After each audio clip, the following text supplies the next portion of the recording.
What's going on, YouTube? Back with another video today. Martin with Belport Auto Spa. Today's video, I'm going to be talking about insulating your garage in a really hot climate. Now, I've already done it, and I'm just going to give you guys some information on what I did, how I did it, and the difference it makes. So I want to start by saying right now, I live in Texas. It's 93 degrees outside. It's been hotter some days. It's been a hot start to the summer, but I mean, it's hot here every year. It's 93 degrees outside right now. This part of my house, I don't know the directions, but this faces where the sun sets. So in the afternoon time, the sun is just beating down on my garage door. And that door easily gets above 100 degrees. And excuse, I got the fan on right now. It is a little hot in here. But I'm going to go over how to cool off your garage, to insulate it and to further cool it.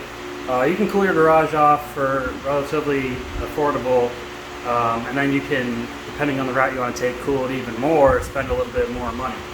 Now, just to show you right now, like I said, it's 93 degrees outside, okay?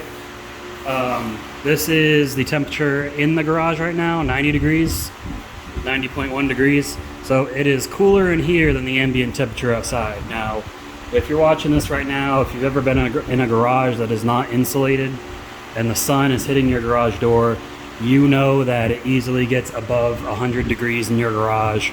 It just turns into Satan's armpit, essentially.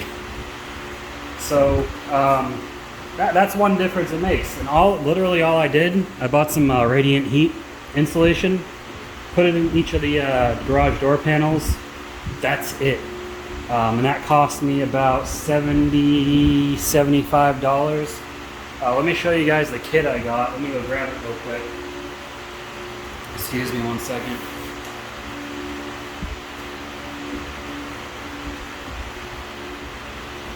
Alright, so let me lower this camera down.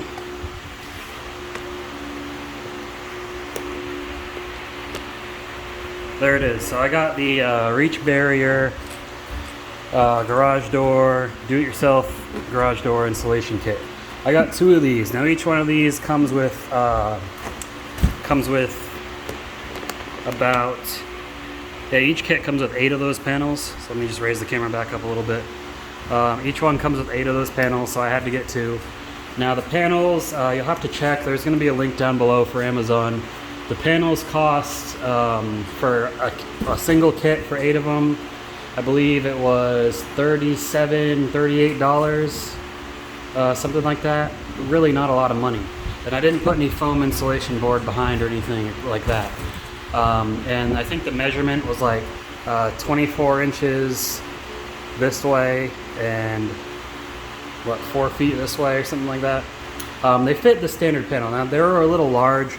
What I did was I rolled the edges in. I rolled the sides in, rolled the top and bottom in. That way, if it's pushing against it and pushing it out away from the garage door. So I didn't use the, these kits come with little adhesive panels. I didn't use the adhesive, the little pieces of adhesive, because I did my research. If you look up the way that radiant heat insulation works, is you need an air gap, because you're trying to protect against radiant heat. Now if it's touching, that is called conductive heat.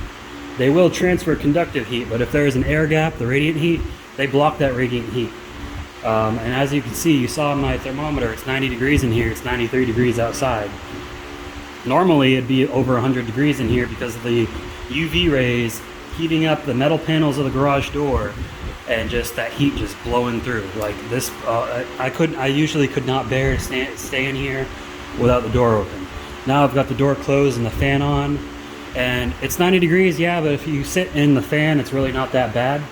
And then as you can see right there, I've got a air conditioner, portable air conditioner. And I'm going to show you how I pipe that as well, because it has an exhaust vent, and I don't have any holes in my walls or anything. I rent this house out, so I can't drill through the wall, I can't drill through the garage door. So I just figured out another solution. You can use one of those. You could also get a evaporative air cooler. They are cheaper than air conditioners. They don't require any exhaust venting, I don't believe. Don't quote me on that. Evaporative air coolers will cool the air down a bit. Air conditioners obviously work better, but those are just a couple of different methods. But again, you know, I've got this, I'll show you. I've got this big fan up on the wall. It's a 19-inch fan right there. That's how I usually stay cool. With that blowing right on me, I'm sure you can hear it. It feels very nice. I could sit in here for hours. You know, I could sit in here for hours, I could detail some wheels, I could watch TV. Let me go show you guys the panels here. So just to show you, you know, there is a gap of air behind here.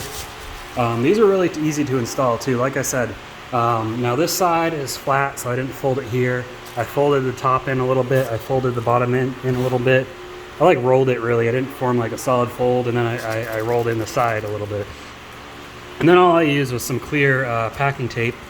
But I just taped it here, here, one on the bottom, one on the top, and then on the other side. That way it doesn't fall out. I mean, I can hold my hand here. It's not that hot. That's pretty hot. That's definitely over 100 degrees right there. But with all these bigger panels blocked off, it feels amazing. So that's the cheap way to cool your garage. Now, if you want to buy an air conditioner, these go for about $400 or $500. You might be able to get a used one on Facebook Marketplace. You might already have one. Get an evaporative air cooler. You can make your own evaporative air cooler out of a bucket and a fan, and just throw some ice in there or something. But let me show you how I cool my garage off even further. So keep in mind right now, again, 90 degrees, okay? Basically what I do, the vent's right there on the floor, but basically what I do is I run the vent under the door a little bit, and then I block the rest of the space off with, you can use whatever material you have. Right now, it's funny, I'm actually using these extra car floor mats. They work. I mean, they're thick enough, they keep the heat out. There's probably other things you could use. If you got a good idea, leave a comment below of what you think would be effective at blocking that off. Anyways, this is what I do. First off, you can see the garage door lights flashing. I locked it so nobody can open it with an opener, because that is just really annoying. So you want to pull this little tab to uncouple the garage from the chain. Okay, give me a second. I'm gonna hook this vent up and reposition this camera. Okay, so I got the vent connected to the air conditioner. That's the exhaust vent. Most portable air conditioners come with a window adapter. Now this is the window adapter, so you can throw it in a window. Again, I don't have any windows in here. If you do have a window, I'd say just get a window unit. They're much more effective than these things are. But you know, this is all I've got. So let me show you what I do. So first things first, make sure this is all together. Just lift up the door a little bit. And you do need something to prop the door up, so let me remember to grab that. I use this old metal dog bowl to prop it up. You can use whatever you can find.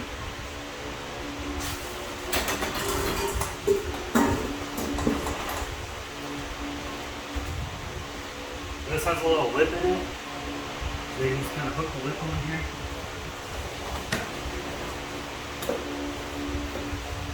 Okay. Just put this where it needs to go. Press it into place. Goodness, come on. Work with me.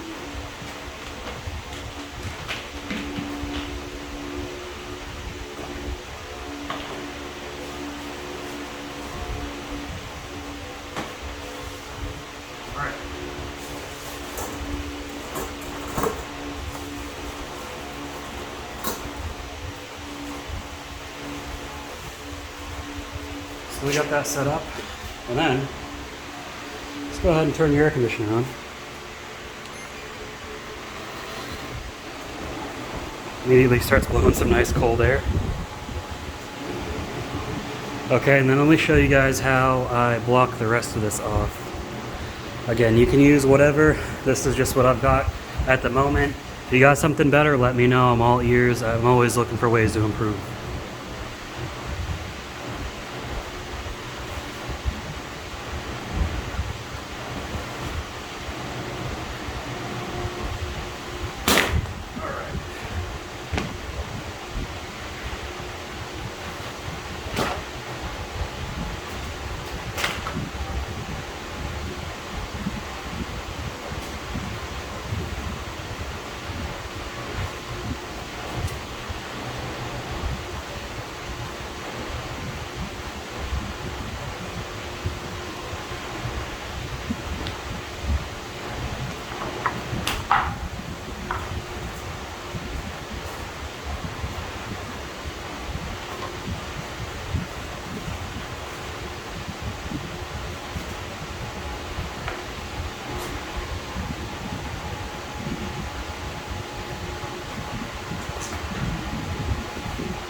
Alright, it's as simple as that.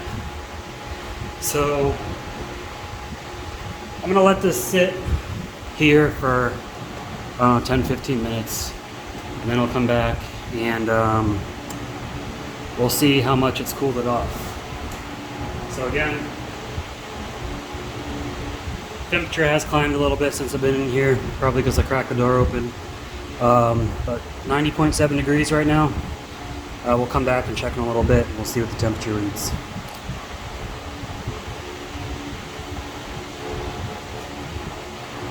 Alright guys, so it's actually been about an hour, not 10 minutes. It was crazy to think that you could cool a space down with air conditioning in 10 minutes. But as you can see, we've had about a 3-degree drop so far in an hour. Now, I realized after I said, you know, I'd come back in 10 minutes, it does take a few hours to cool a space down considerably. Now it is on a downward decline, so we've dropped about 3 degrees in an hour. Give it another hour, it might drop a few more degrees. I think I could probably get this space down to around 80 degrees. Now when I am in here working, I'm usually in here all day. I'll start this thing up in the morning before it gets too hot. And that way, you know, you've already got the space insulated and you can really just keep the temperature steady. But yeah, I'm not going to keep running this thing for hours. I'm not even in here, it's just taking up electricity. But when you are in here, you got the fan going, or if you have the AC right next to you, it does feel really good. So that's just one way to cool things down. Now, I'm not an expert, I'm not a carpenter by trade, or I don't do anything like that. As you guys seen on my channel, I detail cars, and that's only my part-time profession. My full-time profession, I work in a telecommunications company. So, but you know, this is great. I mean, insulating your garage is really easy to do. I would definitely recommend doing that. That's really cheap. Air conditioner or whatever, that's secondary. And you know, I'm starting to think maybe there might be a way to drill a hole and make it a little inconspicuous for the exhaust. That way I can keep this thing fully shut. So if you guys have any ideas of anything you could drill through, like the garage door, drill through the wall, make it really conspicuous, let me know. I'm always looking for more information, and I'd appreciate it. But if you like the video, go ahead and give it a thumbs up. Leave a comment below with any questions, comments, concerns you've got. And subscribe to the channel if you haven't already. As always, everyone who has subscribed and will subscribe, thank you for watching. I appreciate everybody. And I'll see you guys in the next video.